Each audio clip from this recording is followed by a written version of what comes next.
It started every time I'd scroll through news feeds or start recording on something political. My pulse would start racing for no reason. And then that familiar tightness in my chest. Like I couldn't get a full breath. Panic attacks, straight up. And that's when it hit me.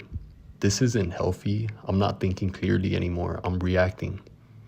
I've always thought of myself as someone who stands for what's right, someone who doesn't back down. I was raised on the idea that if you believe in something, you speak on it, even if it's uncomfortable. But lately, speaking up feels like stepping into a minefield. Every post, every sentence gets twisted.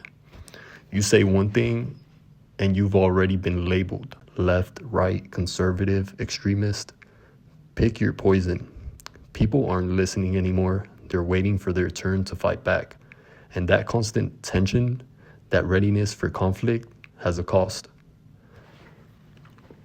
I started noticing how much of my mind was consumed by the anger, the frustration, the urge to correct misinformation. I'd catch myself arguing with people online, people I didn't even know. Long after, I'd turn off the camera. That's when I remembered something Bob Proctor said years ago.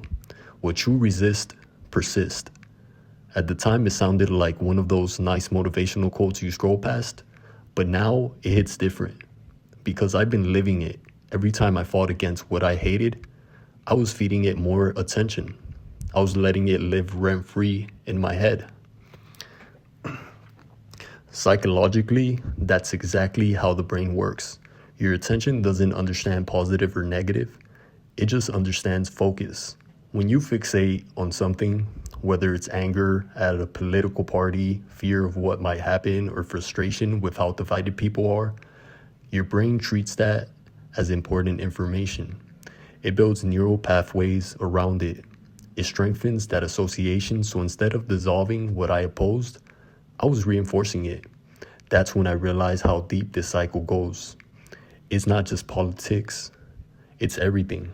Anytime we obsessively push against something, we merge with it emotionally. We start speaking its language, mimicking its energy, becoming its mirror. That's the trap. It's why political debates never end. Everyone's feeding the same fire from opposite sides. For me, that realization was like a slap in the face.